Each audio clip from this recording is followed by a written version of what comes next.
जय श्री कृष्णा, जय श्री राधे। भागवत कथा सुनने वाले सभी भक्तों का आज की कथा में हार्दिक स्वागत है। भगवान विष्णु और माँ लक्ष्मी की कृपा सदैव ही आप सभी पर और आपके समस्त परिवारजनों पर बनी रहे। तो आइए सुनते हैं आगे कथा। श्री सुखदेव जी कहते हैं, हे परीक्षित, एक समय की बात है, नंद रानी यशोदा जी ने घर की दासियों को तो दूसरे कामों में लगा दिया और स्वयं दही मतने लगी। मैंने तुमसे अब तक भगवान श्री कृष्ण की जिन जिन बाल लीलाओं का वर्णन किया है, दधि मंथन के समय यशोदा जी उन सभी का स्मरण करती और गाती भी जाती थी। उसी समय भगवान श्री कृष्ण स्तन पान करने के लिए माता यशोदा के पास आए। माता उन्हें स्तन से दूध पिलाने लगी। इतने में ही दूसरी ओर अंगीठी पर रखे हुए दूध में उफान आया। यह देखकर यशोदा जी अतृप्त ही श्री कृष्ण को छोड़कर जल्दी से दूध उतारने चली गई। श्री कृष्ण ने क्रोध में आकर दही का मटका फोड़ दिया और दूसरे घर में जाकर अकेले में बासी माखन खाने लगे। यशोदा जी दूध को उतारकर फिर वापस आई तो देखा कि मटके के टुकड़े टुकड़े हो गए हैं। वे समझ गई कि ये मेरे लाल की ही करतूत है। इधर उधर ढूंढने पर पता चला कि श्री कृष्ण एक उल्टे हुए उखल पर खड़े हैं और माखन लेकर बंदरों को खिला रहे हैं। तब यशोदा जी श्री कृष्ण का हाथ पकड़कर उन्हें डराने धमकाने लगी। फिर उन्होंने विचार किया कि इसको एक रस्सी से बांध देना चाहिए। जब माता यशोदा इन्हें रस्सी से उखल से बांधने लगी तब वह 2 अंगुल छोटी पड़ गई। तब उन्होंने दूसरी रस्सी लाकर जोड़ी, वह भी छोटी हो गई। इस प्रकार ज्यों ज्यों रस्सी लाती और जोड़ती त्यों तो जुड़ने पर भी रस्सी 2 अंगुल छोटी पड़ती गई। यशोदा जी ने घर की सारी रस्सियां जोड़ डाली, फिर भी वे श्री कृष्ण को बांध न सकी। भगवान श्री कृष्ण ने देखा कि मेरी माँ पसीने से लथपथ हो गई हैं और वे थक भी गई हैं। तब कृपा करके वे स्वयं ही अपनी माँ के बंधन में बंध गए। इसके बाद नंद रानी तो घर के कामकाज में लग गई और उखल में बंधे हुए भगवान श्याम सुंदर ने उन दोनों अर्जुन वृक्षों को मुक्ति देने की सोची, जो पहले यक्षराज कुबेर के पुत्र थे। इनके नाम थे नलकूबर और मणिग्रीव।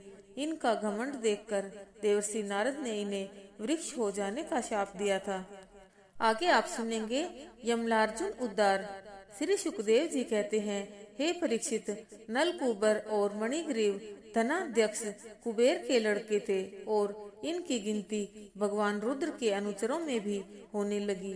इससे घमंड बहुत बढ़ गया। एक दिन ये दोनों मंदाकिनी के तट पर वारुणी मदिरा पीकर मदोन्मत्त हो बहुत सी स्त्रियों के साथ जल में घुसकर क्रीड़ा कर रहे थे। संयोगवश उधर से देवर्षि नारद जी आ निकले। देवर्षि को देखकर वस्त्रहीन अप्सराओं ने झटपट वस्त्र पहन लिए, परंतु इन यक्षों ने कपड़े नहीं पहने। जब नारद जी ने देखा कि ये देवता के पुत्र होकर भी मद से अंधे हो रहे हैं, तब उन्होंने उन पर अनुग्रह करने के लिए शाप देते हुए कहा, ऐश्वर्य मद और श्रीमद से अंधे होकर अपनी इंद्रियों के वश में रहने वाले क्रूर पुरुष अपने नाशवान शरीर को अजर अमर मान बैठते हैं। बताओ तो सही, यह शरीर किसकी संपत्ति है? अन्न देकर पालने वाले की है या गर्भाधान कराने वाले पिता की? यह शरीर 9 महीने पेट में रखने वाली माता का है अथवा नाना का? जो बलवान पुरुष बलपूर्वक इससे काम करा लेता है अथवा खरीद लेने वाले का? जो दुष्ट श्रीमद से अंधे हो रहे हैं, उनकी आंखों में ज्योति डालने के लिए दरिद्रता ही सबसे बड़ा अंजन है, क्योंकि दरिद्र यह देख सकता है कि दूसरे प्राणी भी मेरे जैसे हैं। जिसके शरीर में एक बार कांटा चुभ जाता है, वह नहीं चाहता कि किसी भी प्राणी को कांटा गड़े। धनी पुरुष के 3 दोष होते हैं, धन, धन का अभिमान और धन की तृष्णा। दरिद्र पुरुष में पहले 2 नहीं होते, केवल तीसरा ही दोष रहता है। इसलिए अब ये दोनों वृक्ष योनि में जाने के योग्य हैं। वृक्ष योनि में भी इन्हें भगवान की स्मृति बनी रहेगी। हे परीक्षित, भगवान श्री कृष्ण उखल से बंधे हुए धीरे धीरे उखल के साथ ही दोनों वृक्षों के बीच में जा घुसे। वे तो दूसरी ओर निकल गए, परंतु उखल टेढ़ा होकर अटक गया। भगवान ने जो ही उखल को जरा जोर से खींचा, त्यों ही पेड़ धरती पर गिर पड़े। उन वृक्षों में ये ही दोनों सिद्ध पुरुष थे। भगवान के चरण कमलों का स्पर्श होने से इनकी मुक्ति हो गई।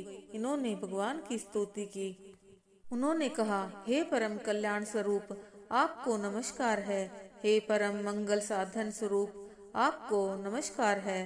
परम शांत, सबके हृदय में निवास एवं विहार करने वाले यदुवंश शिरोमणि श्री कृष्ण, आपको नमस्कार है। हे अनंत, हम आपके दासानुदास हैं, आप ही है, स्वीकार कीजिए। हे भगवान, देवर्षि नारद की अनुग्रह से ही हम अपराधियों को आपका दर्शन प्राप्त हुआ है। हे परीक्षित, भगवान श्री कृष्ण तो सर्वांतर्यामी हैं। उन्होंने अपनी नित्य भक्ति प्रदान कर अपने घर जाने को कहा। तब वे दोनों प्रभु के चरणों में प्रणाम करके अपने घर को चले गए। आगे आप सुनेंगे गोकुल से वृंदावन को जाना तथा वत्सासुर और वकासुर का उद्धार करना। श्री सुखदेव जी कहते हैं, हे परीक्षित, जब नंद बाबा आदि बड़े बूढ़ों ने गोपों को देखा कि गोकुल महावन में अब बड़े ही उत्पात होने लगे हैं, तब उन्होंने इकट्ठे होकर विचार किया कि अब हमें क्या करना चाहिए। उनमें से उपनंद नामक गोप ने सुझाव दिया कि वृंदावन नाम का एक वन है, उसमें छोटे छोटे और भी बहुत से नए नए हरे भरे वन हैं। हमारे लिए एवं हमारे पशुओं के लिए यह योग्य स्थान है। सो यदि सब लोगों को यह बात जचती हो तो आज ही हम लोग वहाँ के लिए कूच कर दें। उपनंद की बात सुनकर सभी गोपों ने एक स्वर से कहा, बहुत ठीक, बहुत ठीक। हे परीक्षित, ग्वालों ने बूढ़े, बच्चे, स्त्रियों को और सब सामग्री को छकड़ों पर चढ़ा दिया तथा वे स्वयं अपने पशुधन को साथ लेकर वृंदावन के लिए रवाना हो गए। वहां पहुंचकर उन्होंने योग्य स्थान बना लिया। राम और श्याम घोड़े ही थोड़े ही दिनों में समय आने पर बछड़े चराने लगे, बांसुरी बजाते और विविध प्रकार की बाल लीला करते। एक दिन की बात है, श्याम और बलराम अपने सखा ग्वाल बालों के साथ यमुना के तट पर बछड़े चरा रहे थे। उसी समय एक दैत्य उन्हें मारने के लिए बछड़े का रूप धर के बछड़ों के झुंड में मिल गया। श्री कृष्ण आंखों के इशारे से बलराम को दिखाते हुए धीरे धीरे उसके पास पहुंच गए। भगवान श्री कृष्ण ने पूंछ के साथ उसके दोनों पिछले पैर पकड़ के आकाश में घुमाकर कैथ के वृक्ष पर पटक दिया। मर जाने पर उसका लंबा तगड़ा दैत्य शरीर बहुत से कैथ के वृक्षों को गिराकर स्वयं भी गिर पड़ा। यह देखकर ग्वाल बालों के आश्चर्य की सीमा न रही और वे वाह वाह करके प्रशंसा करने लगे। हे परीक्षित, एक दिन की बात है, सभी ग्वाल बाल अपने बछड़ों को पानी पिलाने के लिए जलाशय पर गए। वहाँ पर उन्होंने एक बहुत बड़े जीव को बैठे हुए देखा। उसे देखकर वे डर गए। वह बक नाम का एक बड़ा भारी असुर था, जो बगुले का रूप धारण करके वहाँ आया था। उसने झपट कर श्री कृष्ण को निगल लिया। भगवान श्री कृष्ण जब उसके तालू के नीचे पहुँचे, तब वे आग के समान उसके तालू को जलाने लगे। अतः उस दैत्य ने श्री कृष्ण के शरीर को बिना किसी प्रकार का घाव किए ही झटपट उगल दिया और बड़े क्रोध से अपनी कठोर चोंच से उन पर चोट करने के लिए टूट पड़ा। भगवान ने अपने दोनों हाथों से उसके दोनों होंठ पकड़कर ग्वाल बालों के देखते देखते खेल ही खेल में उसे चीर डाला। इससे देवताओं को बड़ा आनंद हुआ और उन्होंने नंदनवन के पुष्पों की भगवान श्री कृष्ण के ऊपर वर्षा की। यह सब देखकर ग्वाल बालों के आश्चर्य की सीमा न रही। वत्सासुर पूर्व जन्म में मूर दैत्य का पुत्र प्रमील था। एक दिन वह वशिष्ठ मुनि के आश्रम पर ब्राह्मण का वेश धारण करके उनकी होम धेनु नंदिनी को लेने के उद्देश्य से गया था। वहाँ पर नंदिनी ने उसे बछड़ा बन जाने का शाप दिया था। बकासुर पूर्व जन्म में हैग्रीव नामक दैत्य का पुत्र था। उसका नाम था उत्कल। एक दिन यह गंगा सागर संगम पर जांजलि मुनि की पर्णशाला के पास जाकर मछलियां पकड़ने लगा। मुनि ने मना किया पर उसने उनकी बात नहीं मानी। तब मुनि ने उसे बगुला हो जाने का शाप दे दिया। आइए अब आगे सुनेंगे अघासुर का उद्धार। श्री सुखदेव जी कहते हैं, हे परीक्षित, भगवान श्री कृष्ण ने एक दिन प्रातः ही वन भोजन की तैयारी की। सब ग्वाल बालों के साथ गोवत्सों को लेकर वन की ओर निकल गए तथा वहां विविध क्रीड़ा करते आनंद मनाते रहे। उसी समय अघासुर नामक दैत्य अजगर के रूप में आकर मार्ग में लेट गया। उसका वह अजगर शरीर योजन लंबे पर्वत के समान विशाल एवं मोटा था। उसकी नियत सब बालकों को निगल जाने की थी, इसलिए इसने गुफा के समान अपना बहुत बड़ा मुंह फाड़ रखा था। अघासुर का ऐसा रूप देखकर बालकों ने समझा कि यह भी वृंदावन की कोई शोभा है। वे उसके आकार को लेकर विविध कल्पना करने लगे। तब उन्हीं में से एक ने कहा, यदि हम लोग इसके मुंह में घुस जाएं, तो क्या यह हमें निगल जाएगा? दूसरे ने कहा, यह क्या निगल जाएगा? कहीं ऐसा करने की कोशिश की तो क्या हमारा कन्हैया इसे छोड़ेगा? इस प्रकार कहते वे ग्वाल बाल उसके मुंह में घुस गए। भगवान श्री कृष्ण यह जान गए कि ये राक्षस है। वे अपना कर्तव्य निश्चय करके स्वयं भी उसके मुंह में घुस गए। अघासुर बछड़ों और ग्वाल बालों के सहित श्री कृष्ण को अपनी दाढ़ों से चबाकर चूर करना ही चाहता था, परंतु उसी समय भगवान श्री कृष्ण ने अपने शरीर को बड़ी फुर्ती से बढ़ा लिया। उसका गला रुंध गया। वह व्याकुल होकर छटपटाने लगा। अंत में उसके प्राण ब्रह्मरंध्र फोड़कर निकल गए। उसी समय भगवान मुकुंद ने अपनी अमृतमयी दृष्टि से मरे हुए बछड़ों और ग्वाल बालों को जिला दिया और उनको साथ लेकर वे अघासुर के मुंह से बाहर निकल आए। हे परीक्षित, यह लीला भगवान ने अपनी कुमार अवस्था अर्थात 5वें वर्ष में ही की थी। ग्वाल बालों ने उसी समय देखा भी था, परंतु पौगंड अवस्था अर्थात 6ठे वर्ष में अत्यंत आश्चर्यचकित होकर ब्रज में उसका वर्णन किया। पूर्व काल में अघासुर शंखासुर का पुत्र अघ था। वह युवावस्था में सुंदरता में दूसरे कामदेव के समान था। एक दिन मलयाचल पर जाते हुए अष्टावक्र मुनि को देखकर वह बहुत जोर से हंसकर बोला, यह कैसा कुरूप है? मुनि ने उसे सर्प होने का शाप दिया। आज की कथा यहीं संपूर्ण होती है। बोले विष्णु भगवान की जय। बोले श्रीमद् भागवत महापुराण की जय। बोले कृष्ण भगवान की जय। बोले सुखदेव जी महाराज की जय। आइए अब करते हैं भागवत जी की आरती।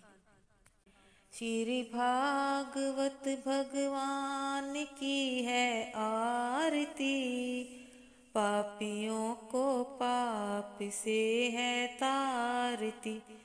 श्री भागवत भगवान की है आरती, पापियों को पाप से है तारती।